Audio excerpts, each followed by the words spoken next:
Good afternoon, residents of Pittsburgh. This is Wolfgang Krosky, CEO of the Pittsburgh Chamber of Commerce, and we have another one-on-one interview with a candidate for one of the offices here in Pittsburgh. Again, the Chamber is providing one-on-one interviews of candidates for the Pittsburgh City Council race, the Pittsburgh Unified School Board race, and also the District 5 County Supervisor race. This video can be viewed live, or if you would like, after the fact, you can go to www.pittsburgh.vote, and there you can view not only this video, but all of the other videos that we have recorded. You can also submit questions that will be used in our formal candidates forums, which are at the end of September. And to provide an extra layer of transparency, those questions that are submitted, you can see our actual back-end Google Sheet that keeps track of all of those questions. So we really encourage everybody to submit those questions. And even if your questions aren't asked during the forum due to time constraints, the candidates themselves are going to be looking at those questions, and they may use those for their own videos. They may do mailers, they may do whatever they want to address some of those questions. So please do ask questions so that we can make sure that we are getting as many answers as possible. Again, the site is www.pittsburgh.vote. And today we have Heliodoro Moreno with us, who is running for the Pittsburgh Unified School District Board. And with that, I'll go ahead and turn the time over to him. Yes, good afternoon, and thank you, Wolfgang, and to the Chamber of Commerce for doing this, both the one-on-one interview and then the forum next week. I think it's very important, especially during this time of COVID and shelter in place, to have these things so that the voters can get to know all of the candidates. So thanks again for that. And of course. And so to let everyone know, my name is Heliodoro Moreno, but all of you can call me Elio. That's what I go by. And I'm a Pittsburgh native. I was born at the county hospital in Martinez, but I was raised right here in Pittsburgh. I went to Village and Foothill elementary schools. I also attended both Central and Hillview junior highs. And then, of course, Pittsburgh High School, where I graduated there a few years ago. And then after the terrorist attacks on 9/11, I honorably served 5 years in the United States Marine Corps. I served a tour in Iraq and Afghanistan in support of Operations Iraqi and Enduring Freedom. After I left the military, I graduated from the University of Northern Iowa with a degree, a bachelor's degree in political science. Then I went off to law school, which was one of my dreams. And I graduated also with honors from California Western School of Law back in 2010. Now I've been an immigration attorney for about 9 years. Currently, I work at the Contra Costa Public Defender's Office here in Martinez. I also wanted to let you guys know that I'm a parent. I have 3 daughters in the district, 2 attending Willow Cove Elementary. The other one just started Pittsburgh High School. I'm also an active parent. I'm on the district's Parcel Tax Oversight Committee. I'm also on Willow Cove's English Learners Advisory Committee. I'm also the vice president of the district's English Learners Advisory Committee, as well as I serve on the board's Budget Advisory Committee as well. And then finally, I'm also president of the board of directors of Future Leaders of America, which is a youth leadership development program for entering 9th and 10th graders. A large portion of those are from Pittsburgh High School, where we teach them skills to become leaders, believe in themselves, and be able to achieve in any way that they feel that are their goals.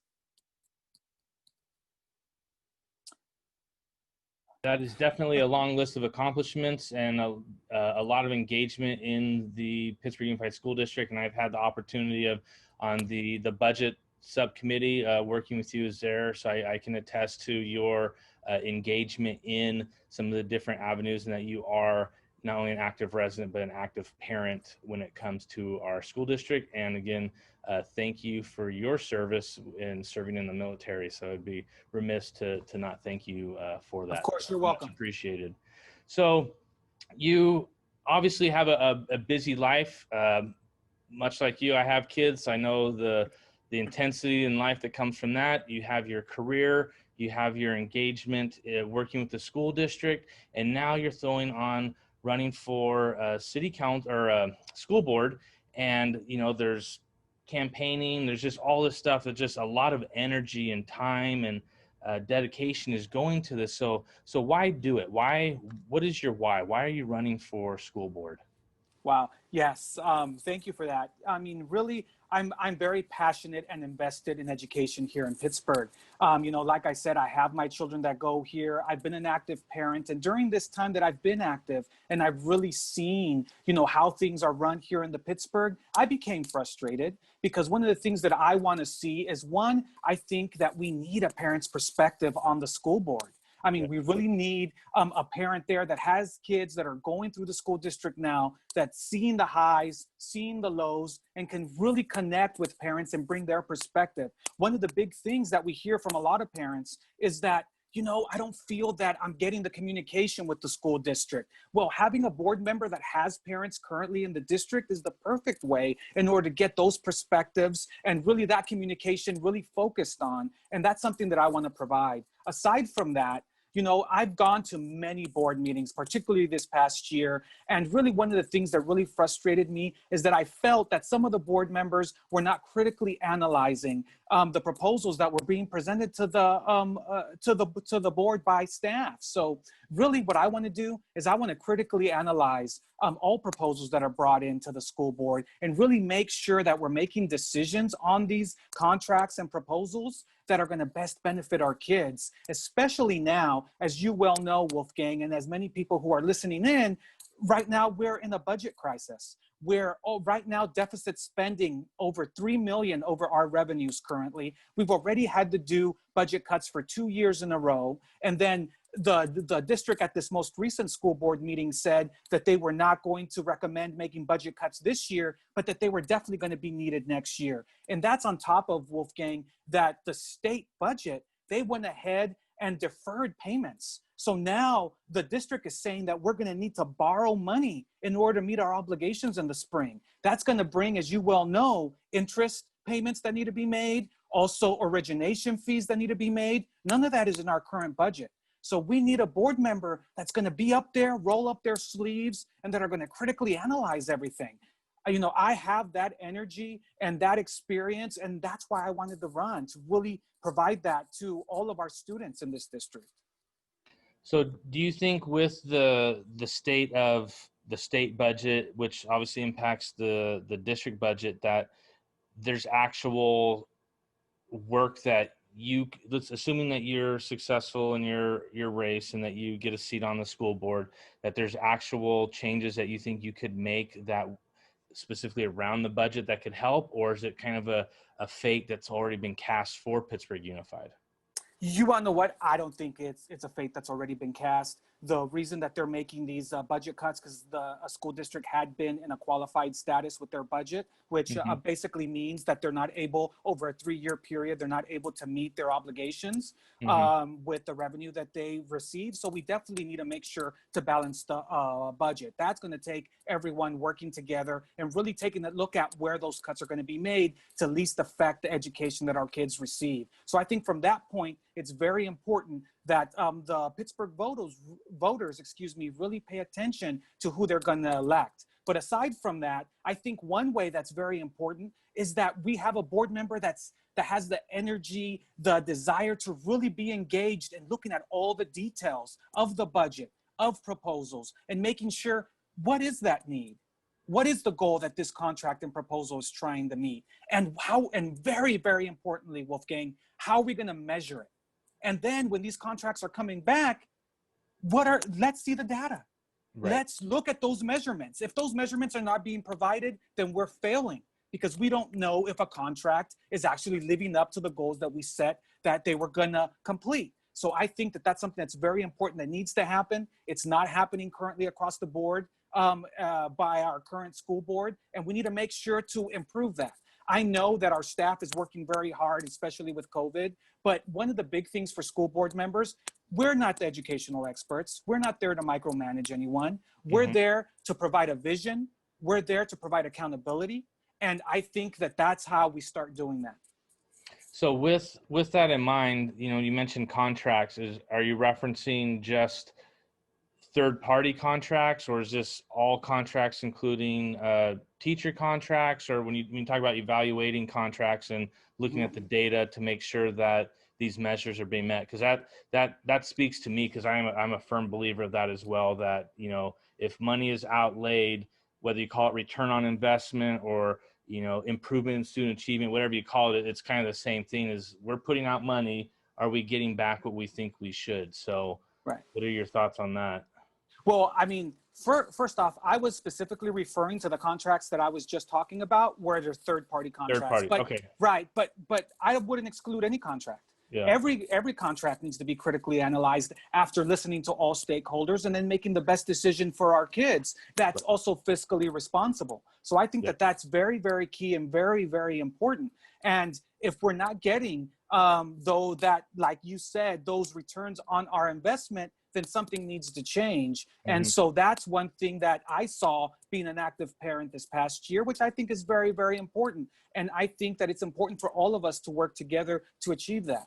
Yeah, I 100% agree. It is definitely all parties involved. And that kind of brings up the next topic I'd like to address is the business community. So the Pittsburgh Chamber of Commerce, we are a business organization, and our focus is making sure businesses thrive, that they're successful, protecting them and advocating for them. And the school district, although some may say, well, what does a school district and business have to do anything? There's a very close relationship there in regards to how successful businesses are versus with school districts and stuff like that, and they impact one another. How do you see the business community working with schools, the school district, and members of the school board? First off, I just want to say that I totally agree with you that it's definitely a partnership. I remember when I was in high school, and I know every Pittsburgh High alum can attest to this, you would go to businesses here in Pittsburgh, and they were always so supportive of the schools, of leadership, of the yearbook committee, always buying ads from us, from the Mecca to Winter Chevrolet. Really, a lot of these businesses always really supporting us. So I think partnership is critical. And one thing that's important to me, which is going to be one of my philosophies, Wolfgang, is really going to be to make sure to give our kids an opportunity to succeed in every single avenue that they can possibly succeed in. For example, to really provide you with the tools to go to college if that's what you want to do. Provide you the tools to also get involved in career technical education if that's what you want to do. And also provide you the tools in order to become an entrepreneur and start your own business. I think what's critical to partner with businesses is really to provide those avenues for students to learn from business owners, to really see if those are areas that they want to get involved in. I think one important way that we can do that is by, let's say, creating sort of like a job board there at Pittsburgh High School, where different businesses really can advertise and say, this is the type of employee that I really need. One of the other things that we're trying to, one of the things that I think is very important too is, how about we step back and also create sort of like a committee to listen from the business community. What exactly do you need? What would you like to see supported from the schools? I think that there's a great way to partner that way. And then also a good synergy would be, a lot of our students, they're a part of clubs. They also have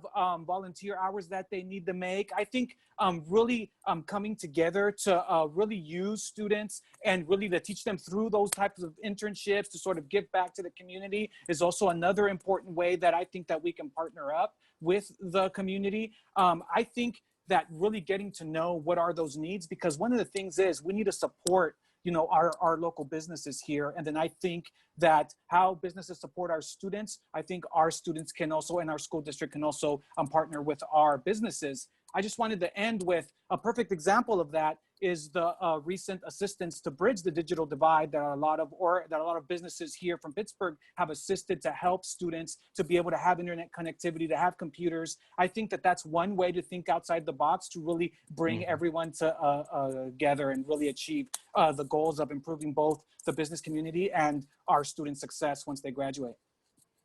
Yeah, no, there's definitely a room. I like the idea of a committee or a forum where the business community and the school district, I know the city and the school district have their 2x2. It would be nice to see something like that with the business community as well. Agreed. To kind of complement that relation, help strengthen that relationship. So I like that idea. Now, you've talked about your ability to really analyze contracts, dig down deep and basically crunch data, analyze and look at things critically. Do you feel that that is your biggest value add that you can give to the school board, or what, when you look at what can you provide to the school board? Because obviously it's not just you, there's, Right. it's a whole board and everybody has their strengths, their weaknesses. What is that biggest value add that you see yourself adding to the school board? Right. Well, I mean, I think that what you just mentioned is definitely one of them. But I think one of the bigger things is also really being able to consensus build, really being able to sit there and listen. I think that's extremely important. And what I've told everyone I've spoken to, every organization that I've spoken to, is one of the things that I will dedicate myself to is to listening. And then not only listening, but then meaningfully considering everyone's opinions that are stakeholders, and then making the best decision for our students. I totally understand that there's 5 board members. So we all have to, as a group, we set the standards for our students. We are the ones that have to then hold the district accountable. I think that one of the things that I bring is that I've worked in many different areas, both as an attorney, also in nonprofits, really trying to bring people together for common goals. I think I could definitely add that to the school board, really explain very clearly what my positions are, why I think we should support certain proposals or certain ideas, and then really back that up with data and really sound explanations for why that would be best for our students. A lot of times we see people in all areas just say, well, this is what I'm going to do because that's what I want to do. No, I think that's a disservice for a board member who's elected. You're supposed to be, once you're on that board, you're supposed to make decisions, but then you're also supposed to provide feedback and explanation and persuasive explanation and argument for why you're going to vote the way you do, to really show everyone how much you care and where you're coming from. It's not just you making a stubborn decision or wanting to be different. No, it's for a very specific reason. I think more often than not, when you provide those considered explanations, you start seeing that you can then start compromising with other people who see, oh, this isn't just someone who wants to be contrary to me or to some idea. No, they truly care and they have some really thoughtful ideas as to why. Let's work together to try to reach a compromise. And then I think that's something else that I can bring to the board if elected. So do you feel that the building consensus, the compromise, what you just described, is something that's currently lacking on the school board, or just something that it's already, it's going okay, but you could improve upon it by, you being on the school board? I mean, I think I can definitely improve upon it. I think no body, no organization is perfect. Right. But I think I could definitely bring improvement, especially on that piece of bringing the why. I think that why is extremely important. And really, Wolfgang, what it does is that it leads to transparency. One of the things that really frustrated me this past year is I felt that sometimes because of timelines, because of how things were presented to the public, it just didn't seem transparent. So I think that we can really correct that rather easily at the beginning by making sure that we present things in a way that demonstrates that we want to be transparent. And I think that that's key to building that trust with our community, with our parents, which obviously are very frustrated. And I counted myself as one of those. And so I think that that's why that's very key. But definitely, I would definitely improve upon it.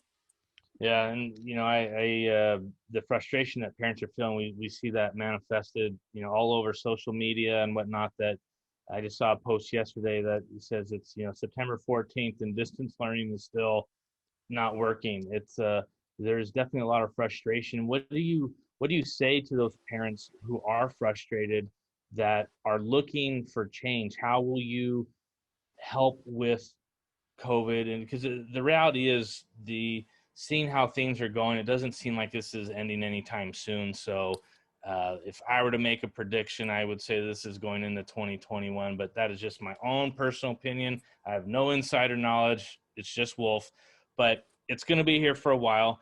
What do you say to those frustrated parents? And as a potential school board member, what would you do to help with that frustration, especially since as you mentioned, the school board is over the vision and the direction, but not necessarily the how. So what would you say to those parents? Right. First off, I would say that I totally hear you. I'm a parent. I'm in that position. But one thing that I love about Pittsburgh is that we're so diverse. We come Mm-hmm. together and we're going to push forward. We're all suffering through this. And Right. then we all together have to come together and really improve it and really grow together. What I would say that as a board, what I would do, and you're totally right, Wolfgang, we're not, a board member isn't the how.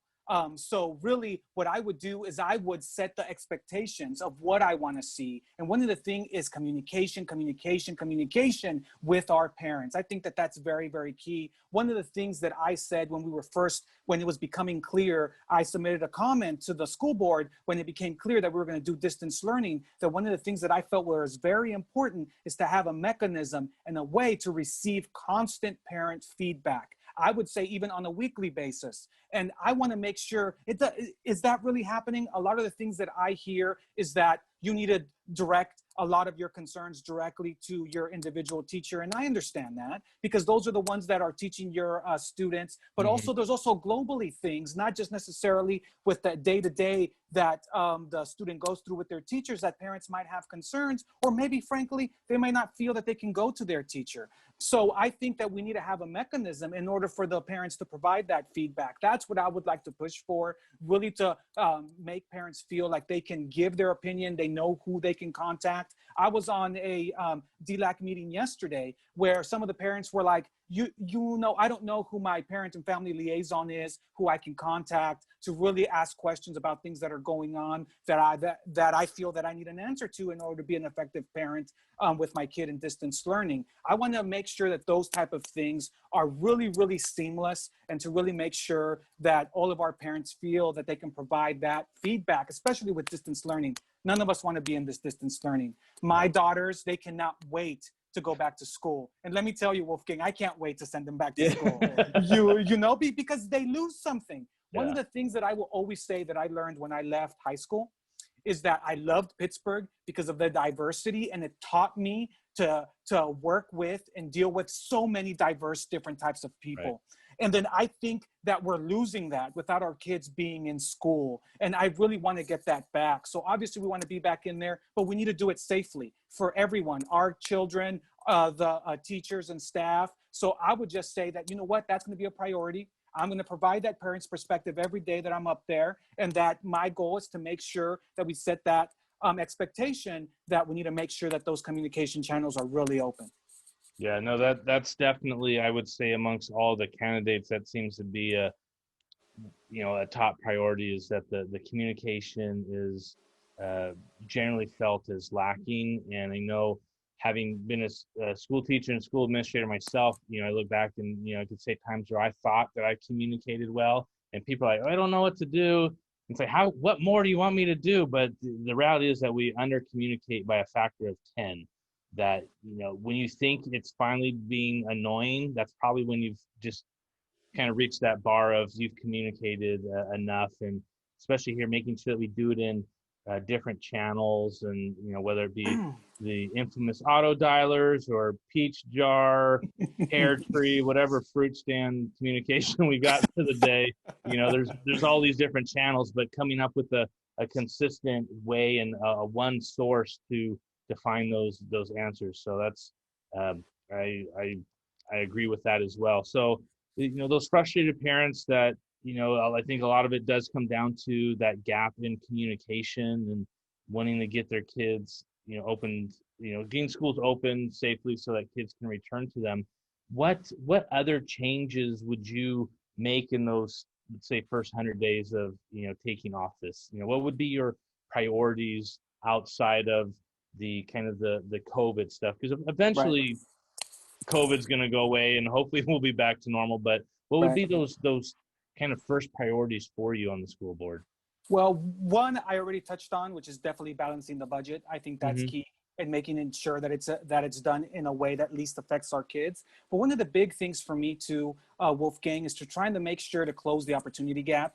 I really want to make sure that all of our kids get the best education that they can. And I think a big important piece to that is really early literacy. I think that that's extremely important. I think we need to make sure that our kids by third grade, they are reading at grade level. Third grade is traditionally the grade, as Yeah. you know, that you Hmm. stop teaching a student how to read. So if they do not read by grade level by that point, then they're going to fall behind, because now they're starting to take the standardized tests. And then if they can't read, then they're not going to do well. And then they're not going to be able to learn the material that's being taught. So I think that that's going to be one of my strong focuses. Also, really making sure that students like that are in special education, English learners, really these ultra vulnerable students also receiving an equitable education, just like all of our students. I think that that's extremely important. And it's very difficult, especially, for example, in special ed, where, you know, it's very difficult to get qualified teachers to really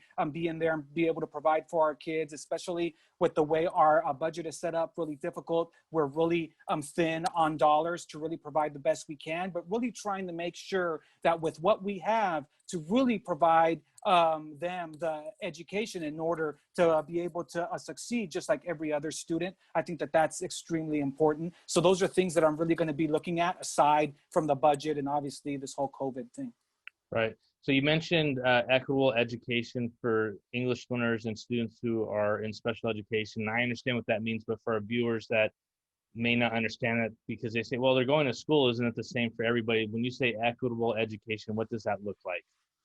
Right. So, I mean, yeah, English learners are students that their primary language is not English. So they Hmm. need additional assistance so that they can learn English, and obviously so that they can then learn the material that's being taught, which is primarily in English, taking tests in English. So the federal government supplements heavily through the title program, Title 1, 2, 3, Right. the education, the assistance that English learners, socioeconomically disadvantaged students receive, and we're a district that receives those funds. So really making sure that those funds that are meant to target these students is really used in a wise way to make sure that they're receiving the same type of opportunities and education as everybody else, because they need a little bit more help in order to get to the same level as students that don't have the difficulties learning the language or that have special education needs. I think that that's a major part of what a lot of school districts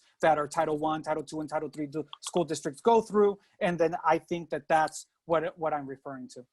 Okay, awesome. No, you explained that well. I just want to make sure in all these different interviews, you know, sometimes an acronym is used or a term, and I want to make sure that whoever watches this video knows exactly, you know, the jargon and what that's, Right. and you explain that very well.